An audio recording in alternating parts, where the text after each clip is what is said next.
अवधूत चिंतन श्री गुरुदेव दत्त श्री स्वामी समर्थ. मी शीतल तुमच्या सगळ्यांचं आपल्या चॅनलमध्ये स्वागत करते. नॅचरल सुरुवात करते.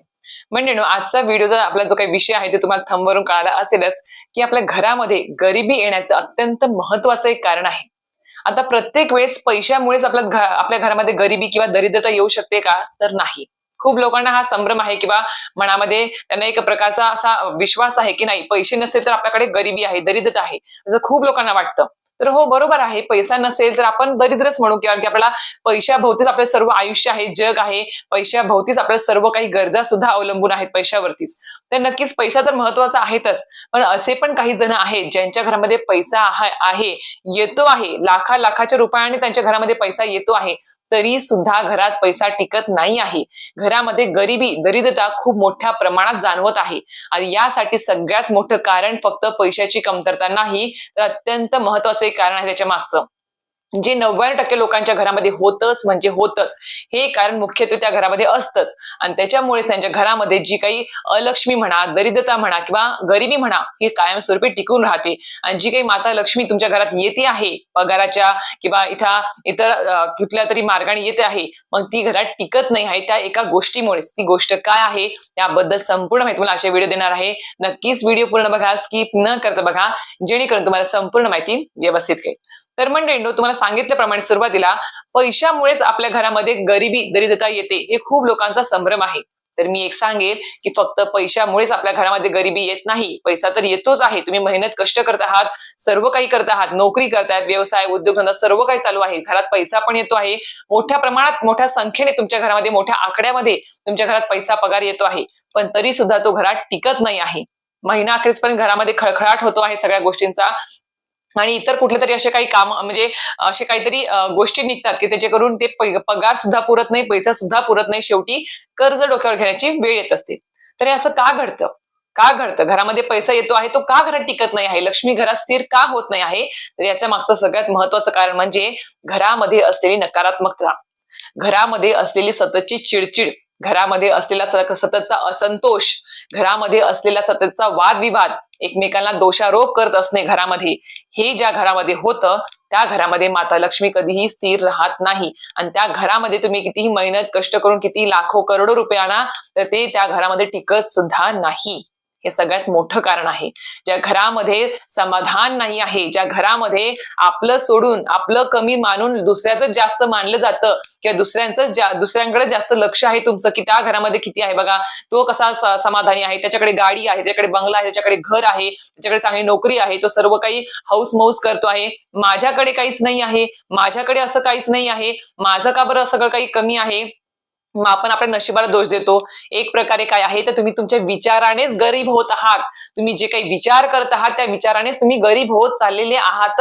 आणि तुमच्याकडे जे काही येत आहे, तुमच्याकडे जे काही आहे त्याच्यावर तुम्हाला समाधान जर नसेल, तुम्ही त्याचं जर आभार व्यक्त करत नसाल त्या गोष्टींचं, तर खरंच सांगेल तुमच्या आयुष्यामध्ये कधीहीच, शेवटच्या श्वासापर्यंत सांगेल मी तुम्हाला, कधीहीच तुमच्या आयुष्यातून गरिबी जाणार नाही. सततची गरिबी, दरिद्रता तुमच्या घरामध्ये ठिय्या मांडून बसेल अक्षरशः, हे सांगते आहे मी तुम्हाला. मग तुम्ही कितीही मेहनत कष्ट करून लाखो करोडो रुपये आणतात, ते घरात टिकणार सुद्धा नाही आहेत. का?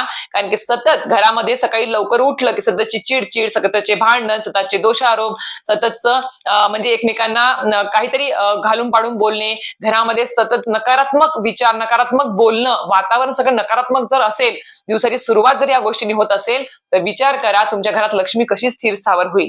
आणि तुम्हाला वेळच मिळणार नाही काहीतरी नवीन करावं, काहीतरी नवीन आपण मार्ग शोधावा या म्हणजे आर्थिक संकटातून बाहेर पडण्यासाठी, किंवा जी काही लक्ष्मी आपल्या घरात आलेली आहे तिचं काहीतरी कोड कौतुक करावं, तिच्याबद्दल म्हणजे आभार व्यक्त करावे आणि तिच्याबद्दल समाधान व्यक्त करावं, हे सगळं काही तुम्हाला सुचणारच नाही. कारण की सततचं घरामध्ये नकारात्मक वातावरण आहे तुमच्या. आणि कधी कधी काय होतं, तुम्हाला मेहनत कष्ट करायची खूप इच्छा असते की नाही, मी मेहनत कष्ट करणार, मी माझं सगळं काही नव्याने उभं राहणार, भले माझा आता काहीतरी डाऊनफॉल झाला होता पण आता मी अपकमिंगला येणार, मी सगळं काही माझं नव्याने चालू करणार आहे, सर्व काही मी नव्याने नोकरी शोधणार आहे, सर्व कष्ट मेहनत सगळं काही करणार आहे. पण एवढं सगळं मनात जिद्द असूनही मन तुमचं खचलेलं आहे. मनामध्ये तुमची इच्छाच असं एक शक्ती निर्माण होत नाही, एक ऊर्जा निर्माण होत नाही की नाही मला हे आता मी उठून करणारच आहे आणि जिद्दीला पेटणारच आहे, हे होत नाही. मनात डोक्यात विचार येत आहेत की मला हे करायचं, मी नव्याने सुरुवात करतो, कष्ट करायची, माझी मेहनत करायची पूर्ण म्हणजे इच्छा आहे, पण मन खचलेलं आहे. ते मन तुमचं मागं ओढत आहे का? फक्त आणि फक्त तुमचे निगेटिव्ह विचार, हे सगळे निगेटिव्ह विचार असेल, घरातलं वातावरण असेल, जो असंतोष पसरलेला आहे घरामध्ये, वादविवाद, घरामध्ये इतर प्रमाणात जे काही भांडण वगैरे, चिडचिड आणि ज्या गोष्टी आपल्याकडे आहे त्याच्याबद्दल असमाधान व्यक्त करणे. देवाने प्रत्येकाला त्याच्या त्याच्या हिशोबानुसार सर्व काही दिलेलं आहे. तुम्हाला तुमच्या मेहनत कष्टानुसार ते तुम्हाला मिळालेलं आहे. तुमच्या शिक्षणानुसार तुम्हाला सगळं काही मिळत सुद्धा आहे. देव देव म्हणजे काय? आता काय काय काही लोकांना वाटतं की बा देवाकडे, आता घरामध्ये देवघर आहे तर देवासमोर बसून फक्त देवाकडे आपण काहीतरी मागायलाच पाहिजे प्रत्येक वेळेस, असं नाही आहे. देवाकडे काहीतरी मागण्यासाठी आपण अध्यात्म, नामस्मरण, सेवा करायची नसते. आपण देवासमोर बसून जे आपण नामस्मरण करतो, सेवा करतो, अध्यात्म आपण जे काही म्हणजे जे काही उपाय तोडगे सगळं जे काही करतो आहे ते कशासाठी? तर सर्वात प्रथम आपल्या मनाची शुद्धी झाली पाहिजे, आपल्या विचाराची शुद्धी झाली पाहिजे. आणि ज्यावेळेस आपल्या मनाची विचाराची शुद्धी होते त्यावेळेस आपल्या त्या कृतीमध्ये दिसून येत असते. मी खरंच सांगते, अध्यात्म एक सगळ्यात मोठी ताकद आहे. हे सगळं घरामध्ये जे काही तुमच्या असंतोष, वादविवाद, कर्ज डोक्यावरचं वाढलं आहे, घरामध्ये सतत एक घालून पाडून बोलणे आहे, म्हणजे सतत जे काही म्हणतात तुम्ही एकमेकांना म्हणजे म्हणजे भांडण विकोपाला जाणे आहे, सतत रोज घरामध्ये काही काही घरामध्ये रोज होतं, रोज एकमेकांचे तोंड सुद्धा बघू शकत नाही अशा प्रकारची कंडिशन घरामध्ये असते.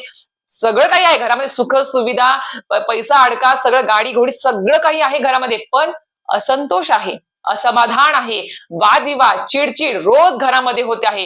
तर ह्या सर्व गोष्टी जर घरामध्ये असतील आणि सोबत तुम्ही मेहनत कष्ट करून लाखो करोडो रुपये करत आहात तर ते सुद्धा लाखो करोडो रुपये तुम्हाला कमी पडणार आहेत, ते घरात टिकणार सुद्धा नाही आहेत. कारण की आपणास माहिती आहे की माता लक्ष्मीला घरामध्ये शांतता खूप जास्त प्रिय असते, म्हणून घरामध्ये शांत वातावरण असणं खूप जास्त महत्वाचं असतं. म्हणून मी तुम्हाला सांगते की आपल्याकडे स्वतःकडे जे काही आहे त्याच्याकडे त्याच्याबद्दल समाधान व्यक्त करायला चालू करा.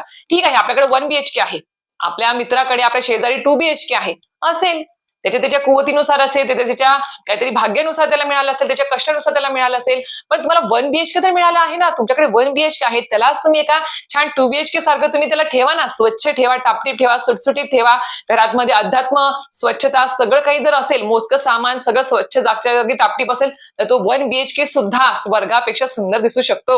मी खरंच सांगते तुम्हाला, आशा बाळगू नका की त्याच्याकडे हे आहे माझ्याकडे तेच असलं पाहिजे, मग तुम्ही आयुष्यामध्ये कधीच समाधानी राहणार नाही. त्याच्याकडे त्याच्याकडे आता ज्या गाड्या निघाल्यात बघा आजकाल, त्याच्याकडे टाटा पंच आहे, त्याच्याकडे नेक्सॉन आहे, माझ्याकडे फक्त वॅगनार आहे. नको, मला वॅगनार नको, आता गाडी नवीन घ्यायला हवी, कारण की आपल्या बिल्डिंग मध्ये किंवा शेजारी मध्ये सगळीकडे मोठमोठ्या गाड्या आहेत. मग हा झाला तुमचा काय, जे तुम्हाला आहे तुमच्याकडे. मला एक सांगा, वॅगनार गाडी असू दे किंवा तुमची ती नेक्सॉन असू दे, कुठली असू दे गाडी, टाटा पंच असू दे, त्याच्यामध्ये 5 माणसं किंवा जेमतेम 6 माणसं बसणार, ह्याच्यामध्ये 5 किंवा 6 माणसंच बसणार आहेत. गाडी गाडी आहे, समाधान व्यक्त करायला चालू करा. जे आपल्याकडे आहे, जे आपल्याला मिळालेलं आहे आणि तुम्हाला जे काही मिळाले तुमच्या अपेक्षेपेक्षा जास्त तुम्हाला मिळालं आहे, याच्याबद्दल कृतज्ञता, आभार व्यक्त करायला सुरुवात करा. बघा, तुम्ही सगळ्यात सुखी माणूस तुम्ही असणार आहे. खरंच सांगते, भले तुमचा 10,000 पेमेंट आहे. खूप लोकांना प्रश्न पडतो बघा, आपल्यापेक्षा जरा कुवतीने कमी आहेत, एज्युकेशननी कमी आहेत, भले त्यांचं छोटंसं घर आहे, 1 RK का असे ना, पण त्यांचा पगार पाणी कमी आहे, सगळं काही कमी आहे. तो व्यक्ती सुद्धा कामाला अशा ठिकाणी आहे जिथे म्हणजे त्याच्या एज्युकेशननुसार तो कमी ह्याच्या कुवतीनुसार तो कामाला आहे. पण आपण मोठे आहोत, आपल्याकडे सगळं काही आहे, पण तरी सुद्धा तो माणूस सुखी आहे, आपण सुखी नाही आहोत.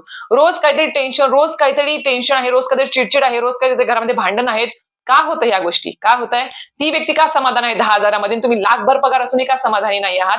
ह्यासाठीच आहे की ती व्यक्ती त्याच्याकडे ज्या गोष्टी आहेत, 10,000च्या पगारामध्ये जे काही त्याला मिळतं आहे, जे काही तो आणतो आहे, त्याबद्दल त्याला समाधान आहे. त्याच्यामुळे त्याच्या घरामध्ये हसमुख वातावरण आहे, सगळे काही सकारात्मक आहे आणि तो पुढच्या दिशेने वाटचाल करतो आहे. त्याच्या डोक्यामध्ये तो आज ठीक आहे 10,000 तो पण लाखावर जाऊ शकतो, कारण की का, त्याच्या घरामध्ये सकारात्मक ऊर्जा आहे आणि त्याला नवीन नवीन गोष्टी सुचणार आहेत की मी कशा पद्धतीने अजून मार्गाने मी पैसा कमवू शकतो, चांगल्या मार्गाने, हे त्याला सुचणार आहे. त्याच्या उलट काय होऊ शकतं, ज्याला 1 लाख पगार आहे तो सुद्धा 10,000वर येऊ शकतो. हे एवढं लक्षात ठेवा. हे जे म्हणजे पृथ्वीवरती गोल आहे, सगळ्यांना इथे सगळं काही फेडून जायचं आहे. म्हणून सांगते किंवा अपेक्षा जास्त बाळगू नका. अपेक्षा जास्त बाळगल्या तर तुम्हाला कधीही समाधान जाणवणार नाही. तुम्हाला 1 लाख पगार सुद्धा तुम्हाला 10,000 सारखा वाटू शकतो. म्हणून आपल्या अपेक्षा ज्या गरजा आहेत त्या म्हणजे लिमिटेड ठेवा. सगळं काही आयुष्यामध्ये चांगलं होणार आहे. आता अध्यात्म मी खूपदा म्हणते बघा, अध्यात्म घरामध्ये असायला पाहिजे. तुम्ही मेहनत कष्ट करा, पैसा कमा, सगळं करा, पण त्याच्यासोबत अध्यात्म सुद्धा घरामध्ये असायला पाहिजे. असं का म्हणते मी? कारण की अध्यात्माने काय होतं, तुम्हाला सांगितल्याप्रमाणे देवाकडे कधी मंदिरात जा, केंद्रात जा किंवा आपल्या घरामध्ये देवासमोर ज्यावेळेस आपण नामस्मरण सेवा करतो, हात जोडून बसतो, त्यावेळेस देवाकडे काही मागू नका. देवाकडे मागायचं असेल तर माझं मन आधी शुद्ध करा, जे पूर्ण नकारात्मक विचारांनी भरलेलं आहे, पूर्ण वाईट विचारांनी भरलेलं आहे, माझे विचार शुद्ध करा, माझं मन शुद्ध करा. आणि हे त्या नामस्मरणाने सेवेनेच होत असतं. ज्यावेळेस तुमचं मन शुद्ध होईल, तुमचे विचार शुद्ध होतील, त्यावेळेस ते सगळं काही तुमच्या कृतीमध्ये दिसून येणार आहे. हे 100% खरं आहे बरं का. मी खरं सांगते, अध्यात्मामध्ये एवढी ताकद आहे ना, तुमच्या मनामध्ये, तुमच्या विचारांमध्ये जी काही निगेटिव्हिटीने घट्ट असं जखडून ठेवलेलं आहे, ते सगळं काही साफ होतं. आणि हे सगळं काही साफ झालं की आपोआप तुमच्या स्वभावामध्ये सुद्धा तुम्हाला बदल दिसून येतो. मग काय होतं, अध्यात्मामध्ये काय होतं, तुम्हाला सांगितल्याप्रमाणे विचार शुद्ध होतात, मन शुद्ध होतं आणि ते सगळं कृतीमध्ये दिसून येतं. मग तुम्हाला वेगवेगळे नवीन मार्ग दिसायला सुरुवात होतात. ज्या गोष्टी आपल्याकडे आहेत त्याबद्दल समाधान व्यक्त करायला सुरुवात तुम्ही करता. तुमच्या अपेक्षा लिमिटेड होतात, तुम्ही जास्त अपेक्षा करत नाही.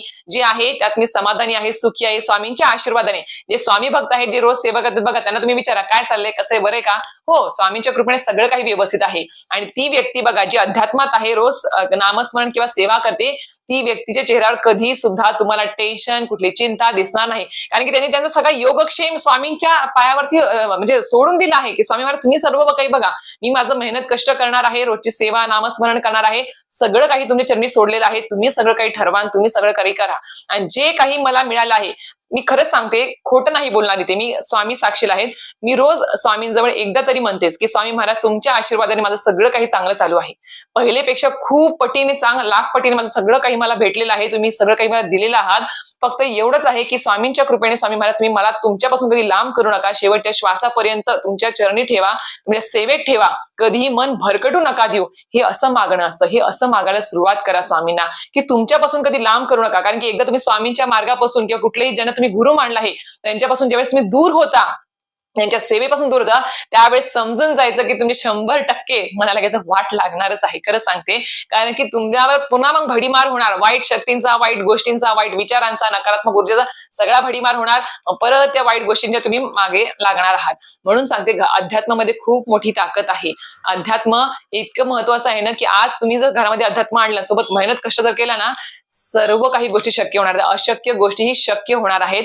म्हणून सांगते आहे, अध्यात्मामुळे अजून एक गोष्ट खूप महत्वाची आपल्या आयुष्यामध्ये घडत असते, ती म्हणजेच काय, अध्यात्मामुळे आपल्या घरामध्ये काय होतं, एक प्रकारे आपली अध्यात्मामुळे चिडचिड कमी होते, आपल्या अपेक्षा कमी होतात, सोबत आपल्याला काहीतरी करण्याची एक ताकद निर्माण होते, काहीतरी विचार सुचतात आणि काहीतरी कष्ट, जिद्द निर्माण होते आपल्यामध्ये की नाही, मी कष्ट करायला तयार आहे, मी कष्ट करू शकतो, मेहनत करू शकतो. आणि नवीन मार्ग तुम्हाला सुचायला सुरुवात होतात.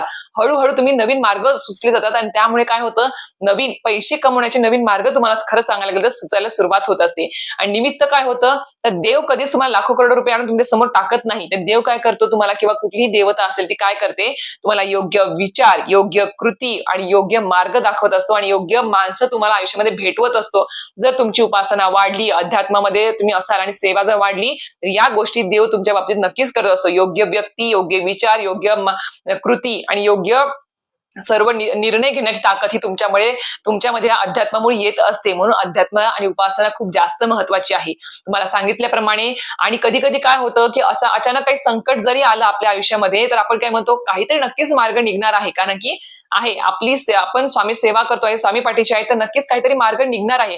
हा विश्वास खूप महत्वाचा असतो बघा. काहीतरी मार्ग निघणार आहे, माझं सगळं चांगलंच होणार आहे, हा सकारात्मक बोलणं आहे. आणि हे सकारात्मक विचार खूप जास्त महत्वाचे असतात, कारण जिथे विश्वास तुमचा खूप जास्त पक्का असेल ना, तर तिथे तुमचे प्रयत्न थांबत नाही, तुम्ही अजून प्रयत्न करतात. आणि जिथे प्रयत्न थांबत नाही ना, तिथे त्या घरामध्ये कधीच गरिबी दरिद्रता येत नाही. अजून एक गोष्ट, ज्या घरामध्ये सकाळी सकाळी बघा मंत्रोच्चार, नामस्मरण, शांत प्रार्थना चालू होते, दिवसाची सुरुवात या गोष्टीने होते ना, त्या घरामध्ये बघा तुम्ही आपोआप चिडचिड कमी होते, भांडणं कमी होतात, ती व्यक्ती शांत आणि संयमी होते, आपोआप घरामध्ये शांत वातावरण निर्माण होतं. लहान मुलं सुद्धा ते मंत्रोच्चार पठण करायला सुरुवात करतात. आपोआप घरामध्ये सकारात्मक ऊर्जा निर्माण होते. घरामध्ये जी काही वाईट शक्ती, निगेटिव्हिटी आहे, ती सुद्धा पूर्णपणे नष्ट होऊन जात असते. या सकाळच्या लावलेल्या तुम्ही युट्यूबला लावा, तुम्ही डेकवर लावून द्या, तुम्ही स्वतः मोबाईलवर लावा, किंवा तुम्ही स्वतः पठण करा मोठमोठ्याने. नामस्मरण, मंत्रोच्चार आहे, शांत प्रार्थना आहे, तारक मंत्र आहे, कुठले पण मंत्र स्तोत्र सकाळी सकाळी लावा. बघा दिवसाची सुरुवात किती सकारात्मक ऊर्जेने होत असते. आणि ह्या गोष्टी खूप जास्त गरजेच्या आहेत. म्हणून मी तुम्हाला सांगते किंवा या सर्व गोष्टी उपासना असेल, अध्यात्म असेल आणि सोबत सांगितलं मी तुम्हाला समाधान व्यक्त करायला सुरुवात करा. आपल्याकडे जे काही आहे त्याबद्दल समाधान व्यक्त करा. आपोआपच तुमच्या आयुष्यामध्ये सर्व नवीन मार्ग खुले होतात. आता मला एक सांगा, तुमच्या जर रोज दिवसाची सुरुवात चिडचिडीने, भांडण आणि किरकिरीने जर होत असेल, घरामध्ये वादविवाद, असंतोष किंवा स्वतःकडे जे आहे त्याबद्दल असमाधान व्यक्त करण्याने होत असेल तुमची दिवसाची सुरुवात, तर विचार करा, तुम्हाला नवीन मार्ग सुचतील का हो? तुम्हाला नवीन विचार येतील का की आपण अजून काहीतरी करायला पाहिजे, अजून आपण पुढे प्रगती करायला पाहिजे, हे विचार तुम्हाला सुचतील तरी का? तुम्हाला दिवसभर काहीच सुचणार नाही. फक्त तुम्ही त्या सगळं भीतीपोटी जे काही तुमच्या सोबत घडलेलं आहे सकाळी किंवा दिवसभरामध्ये, जे काही हा असा बोलला, तो तसा बोलला, ही अशी वागली, ती तशी वागली, या सगळ्या विचारांमध्ये तुम्ही भरकटून जाता आणि तुम्हाला नवीन मार्ग सापडत नाही. तुम्ही चिडचिड अजून जास्त करता आणि अजून नकारात्मक विचारांचा प्रभाव तुमच्यावर वाढत जातो. ही एक गोष्ट झाली. त्यानंतर मी तुम्हाला सांगू इच्छिते की या सर्व गोष्टी जर त्याचबरोबर तुम्ही जर सकाळी सकाळी सुरुवात जर छान अध्यात्माने केली, नामस्मरण असेल, सेवेने किंवा मंत्रोच्चारणे जर केली, तर खरंच सांगते तुम्हाला योग्य निर्णय घेण्याची क्षमता सुद्धा तुमची वाढते. अचानकपणे तुमच्यामध्ये सकारात्मक ऊर्जा जर जागृत झाली तर तुमचे विचार शुद्ध होतात, तुमची कृती शुद्ध होते आणि तुम्ही कृती शुद्ध केली तर तुम्हाला योग्य पैसे कमवण्याचे मार्ग सुद्धा सुचतात. नवीन काहीतरी केलं पाहिजे, प्रगती वाढवली पाहिजे, एकाचे 2 व्यवसाय वाढवले पाहिजे, हे सुचायला सुरुवात होते. ह्या सगळं फक्त काय डिपेंडेंट आहे, तुमच्या घरातल्या वातावरणावर डिपेंडेंट आहे, तुमच्या मनातल्या पॉझिटिव्ह विचारांवर डिपेंडेंट आहे. तुम्ही जेवढं निगेटिव्ह बोलता, स्वतःबद्दल निगेटिव्ह विचार करता, तेवढं सगळं काही निगेटिव्ह तुमच्या आयुष्यात घडणार आहे. खूप व्यक्ती असतात बघा, ते फक्त विचाराने स्वतःला गरीब करून घेतात. हो, खूप अशी व्यक्ती आहेत आणि खूप व्यक्ती असे सुद्धा आहेत जी ज्यांच्याकडे अजून काही सुद्धा नाही, पण ते विचाराने सुद्धा स्वतःला श्रीमंत करून घेतात. ते श्रीमंतासारखं आयुष्य सुद्धा जगतात, फक्त विचाराने जगत असतात आणि त्याच्यामुळे त्यांचं म्हणतात ना, ब्रह्मांड सुद्धा त्या गोष्टी ऐकत असतो. तुम्ही जे काही विचार करता, जे काही तुम्ही ऊर्जा त्यांच्यापर्यंत पोहोचवत आहात ब्रह्मांडापर्यंत, म्हणजे आपले स्वामी समर्थ महाराज असेल किंवा ब्रह्मांड असेल, युनिव्हर्स असेल, त्यांच्यापर्यंत जे काही पोहोचवत असाल ते सगळं काही खरं होत असतं. म्हणून तुम्ही स्वतः जिम्मेदार आहात तुमच्या आयुष्यामध्ये गरिबी, दरिद्रता आणण्यासाठी. पैशामुळे कधीच तुमच्या आयुष्यामध्ये गरिबी येत नाही, तर तुमच्या विचाराने ते होत असतं. तर शेवटी फक्त एवढंच सांगेल की आपल्या आयुष्यामध्ये आपण जे काही उपासना किंवा अध्यात्मावरती चालत आहोत आणि सोबत मेहनत कष्ट करत आहोत, तर काय होतं, या उपासनेमुळे किंवा या भक्तीमुळे काय होतं, तर तुमच्या आयुष्यामध्ये किंवा तुमच्या घरातली दरिद्रता ही दूर होते. कशाने? अध्यात्म आणि भक्तीने तर होतेच, पण ती बाहेरून नाही, तर तुमच्या अंतर्मनातून ती तुम्हाला साफ करत असते, तुमची दरिद्रता दूर करत असते. कसं? आज आपण काय करतो, अध्यात्म किंवा नामस्मरण रोज चालू ठेवलं तर आपलं मन आधी श्रीमंत होतं, मग विचार आपले श्रीमंत होतात, त्यानंतर आपली कृती श्रीमंत होत असते आणि सगळं झाल्यानंतर आपण योग्य आपल्या आयुष्यामध्ये परिस्थिती सुद्धा तयार व्हायला सुरुवात होत असते. म्हणून आपलं मन आपलं श्रीमंत झालं, विचार श्रीमंत होणार आहेत आणि सोबत सगळ्या गोष्टीही व्यवस्थित होत जाणार आहेत आणि परिस्थिती सुद्धा तशाच आपल्या समोर येत जाणार आहेत. तुमच्या दरिद्रता दूर करण्यासारख्या परिस्थिती तुमच्या समोर तुमचे मार्ग खुले होत असतात. म्हणून खूप जास्त महत्वाचं आहे, मेहनत कष्ट सोबत उपासना आणि अध्यात्म खूप जास्त महत्वाचे आहेत. तुम्हाला अजून एक सांगेल की ज्या घरामध्ये देवावर विश्वास आहे त्या घरामध्ये मी खरंच सांगते, पैसा असेल तो उशिरा येईल, उशिरा तो येईल थोडंफार, पण नक्की सांगेल, पण ते कायमस्वरूपी तुमच्या घरात स्थिर स्थावर होत असणार आहे. कायमस्वरूपी ती लक्ष्मी माता जी आहे ती स्थिर होणार आहे. फक्त काय, त्यासाठी तुम्हाला थोडा वेळ द्यावा लागेल. आणि अजून सांगेल की बा, तुम्ही देवावर विश्वास ठेवायचा आहे, सोबत कृतज्ञता, आभार देखील व्यक्त करायचा आहे आपल्याकडे जे काही आहे त्याच्याबद्दल, आणि सोबत तुम्हाला तुमच्या कृती, मेहनत कष्ट करण्यावर सुद्धा जिद्द तुम्हाला ठेवायची आहे. त्याच्या आयुष्यामध्ये खरंच सांगते मी, थोडासा वेळ लागेल, पण कायमस्वरूपी लक्ष्मी घरात स्थिर स्थावर होणार म्हणजे होणारच. म्हणून तुम्हाला आजच्या व्हिडिओत कळालं असेल की आपल्या आयुष्यामध्ये पैसा असो किंवा नसो, पण सगळ्यात मोठी श्रीमंती ही काय आहे आणि कशा प्रकारे आपल्या घरामध्ये लक्ष्मी स्थिर स्थावर होऊ शकते 100%, हे तुम्हाला आजच्या व्हिडिओतून कळालं असेलच. तर नक्कीच माहिती आवडली असेल, नक्कीच लाईक, शेअर, सबस्क्राईब करायला विसरू नका. श्री स्वामी समर्थ.